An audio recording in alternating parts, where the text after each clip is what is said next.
ప్రత్యర్థి ఎవరైనా ఆహార్యంలోనే కాదు పెద్దగా అరిచి వారి మీద విమర్శలు చేయటంలో తనకున్నటువంటి విచిత్రమైన బాడీ లాంగ్వేజ్ తోటి కూడా ప్రత్యర్థులను గుండెల్లో భయపెట్టించగలిగినటువంటి లీడర్గా అనిల్ కుమార్ యాదవ్కు వైసీపీలో ఉంది. ఆ అరుపులు, ఆ మెరుపులు, ఆ సెటైర్లు మోగబోయాయా?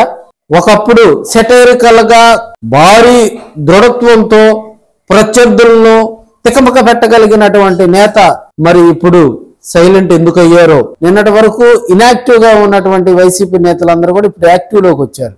ఎవరికి వాళ్ళు అక్కడ నియోజకవర్గంలో ఆ పార్టీ అధిష్టానం ఆదేశించినటువంటి కొన్ని చిన్న కార్యక్రమాలు కూడా వాళ్ళు చురుగ్గా పాల్గొనడం జరుగుతుంది.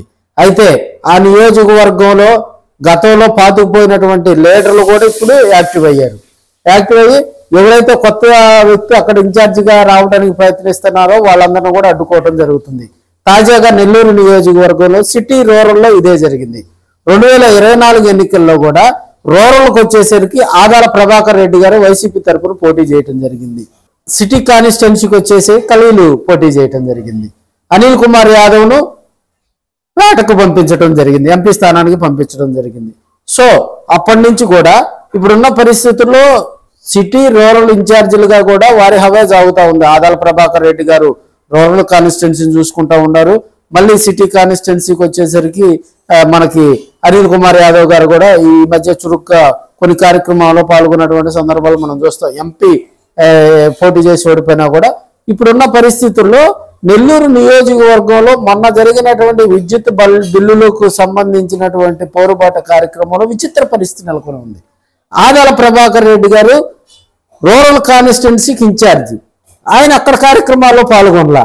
అక్కడ కమలపిల్లల్లో ఆనం విజయ్ కుమార్ రెడ్డి గారు కవులలో ఒకరైనటువంటి ఆయన అక్కడ జరిగినటువంటి కార్యక్రమానికి కూడా నాయకత్వం వహించడం, అక్కడ ఉన్నటువంటి కార్యకర్తలు జోషి నింపటం, కొంత క్యాడర్ను సమీకరించి అక్కడ కార్యక్రమం చేశాడు.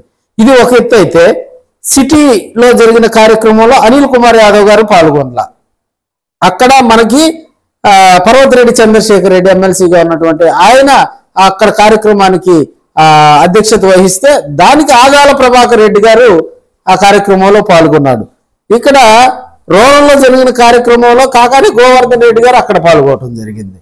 ఇదంతా కూడా అక్కడ నియోజకవర్గంలో కుండ మార్పిడి నియోజకవర్గాల్లాగా ఒక చోట పాల్గొనాల్సినటువంటి నేతలు మరో చోట పాల్గొనడం వెనక అక్కడ ఉన్నటువంటి నియోజకవర్గాల్లో ఉన్నటువంటి నేతలను మార్చేందుకు జగన్మోహన్ రెడ్డి ఏమైనా నిర్ణయం తీసుకున్నారా, లేకపోతే అనిల్ కుమార్ అలకబోనాడా? గతంలో నెల్లూరు కాన్స్టిట్యున్సీలో ఆయన 3 సార్లు 2009, 2014, 2019 ఈ 3 సార్లు కూడా ఆయన పోటీ చేయడం జరిగింది. అయితే 2019లో కూడా ఆయన భారీ విజయం, 2019 ఎన్నికలు ఆయన ప్రత్యేకం, ఎందుకంటే ఆ ఎన్నికల్లో ఆయన విజయం సాధించడం, మంత్రి కావడం కూడా జరిగింది.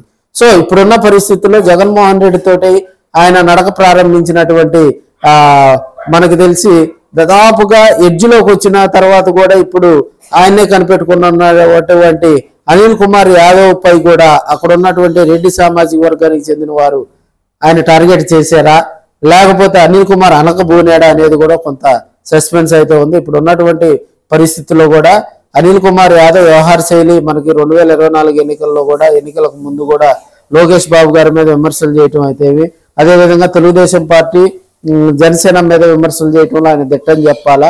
ఆయన ఆహార్యం కూడా అలానే ఉంటుంది.